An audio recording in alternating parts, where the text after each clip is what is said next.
Comment reprendre sa vie en main? Bonjour à tous, j'espère que vous allez bien, vous êtes en pleine forme et que vous avez passé de bonnes fêtes de fin d'année.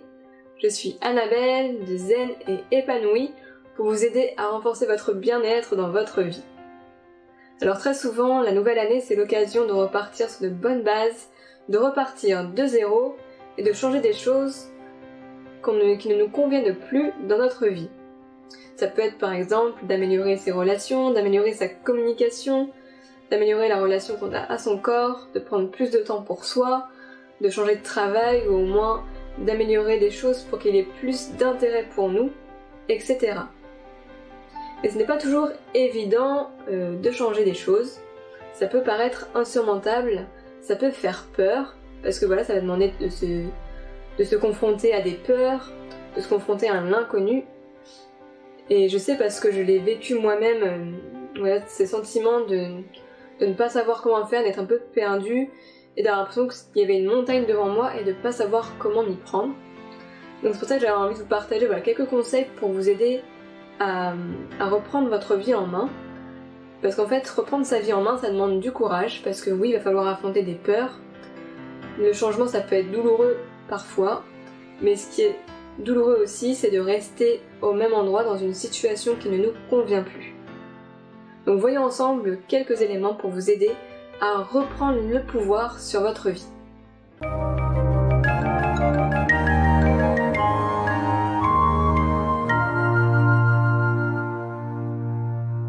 Reprendre sa vie en main, ça commence par un déclic, une prise de décision.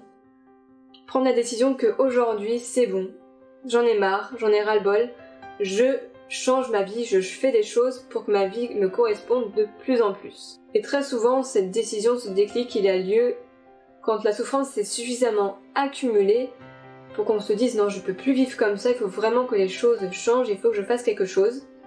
Ça peut aussi être suite à un événement qui nous a déstabilisés, comme une maladie, un accident, un burn-out, ça peut être le décès d'un proche, etc. Mais il n'y a pas forcément besoin de cette souffrance pour prendre la décision de changer des choses.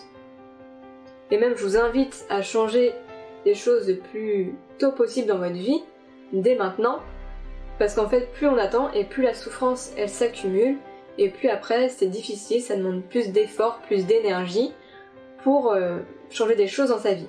Mais après si vous en êtes rendu à ce stade-là, si vous avez de la souffrance dans votre vie, c'est possible aussi, vous inquiétez pas de panique, vous pouvez également changer votre vie, même si vous avez des souffrances en vous. Et donc vraiment quelque chose pour vous aider, pour vous motiver à mettre des choses en place dans votre quotidien, pour changer votre vie, eh bien c'est de vous demander qu'est-ce qui est important pour vous, qu'est-ce que vous voulez atteindre dans 1 an, dans 5 ans, dans 10 ans, ce serait quoi votre vie idéale?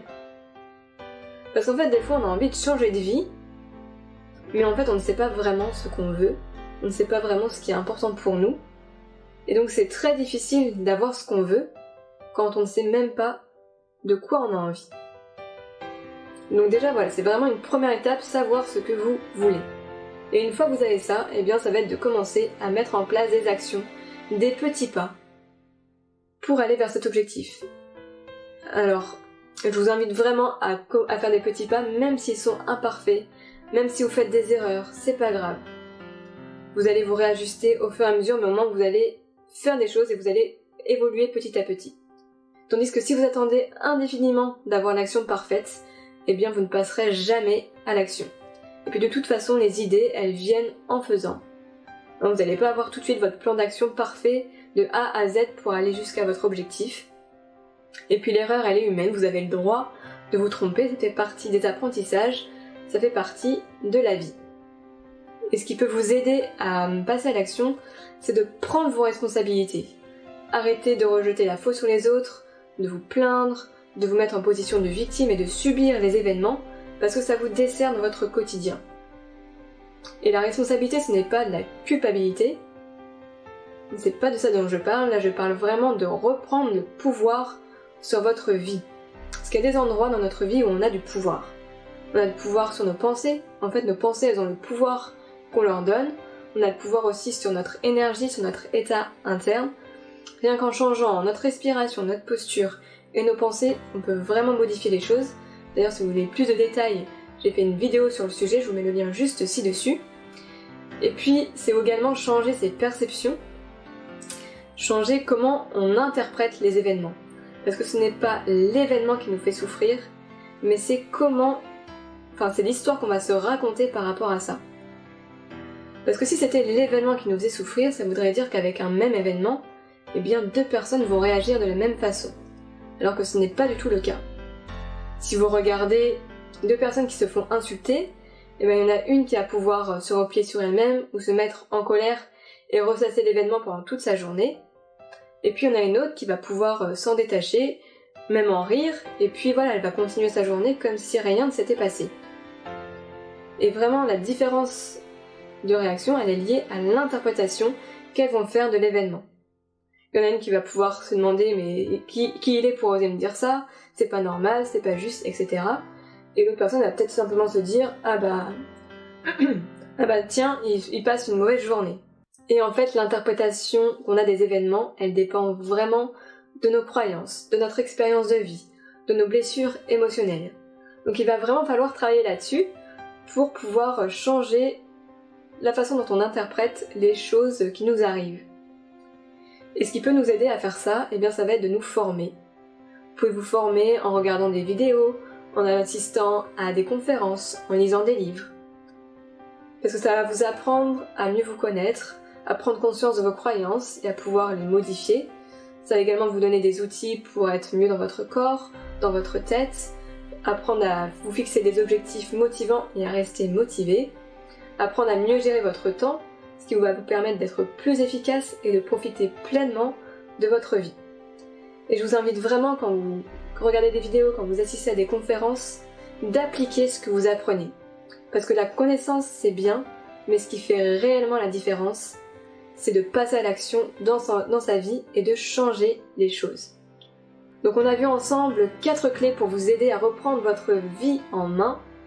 Donc première des choses, le déclic, prendre la décision que c'est maintenant que vous changez votre vie. Ensuite, ça va être de vous demander qu'est-ce qui est important pour vous, ce serait quoi votre vie idéale et de passer à l'action.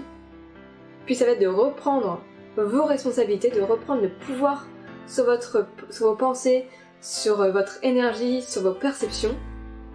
Et puis de vous aider en vous formant, en regardant des vidéos, en assistant à des conférences. Parce qu'au départ, on peut se sentir un petit peu perdu, ça va vraiment vous aider à avoir des outils pour savoir où aller et à améliorer votre quotidien. Si vous avez aimé la vidéo, n'hésitez pas à cliquer sur j'aime, à partager et à vous abonner à la chaîne si ce n'est pas encore fait. Et puis à me dire dans les commentaires, voilà, quelle décision vous prenez aujourd'hui pour reprendre votre vie en main et ce que vous voulez atteindre. Je vous souhaite une excellente journée, prenez soin de vous.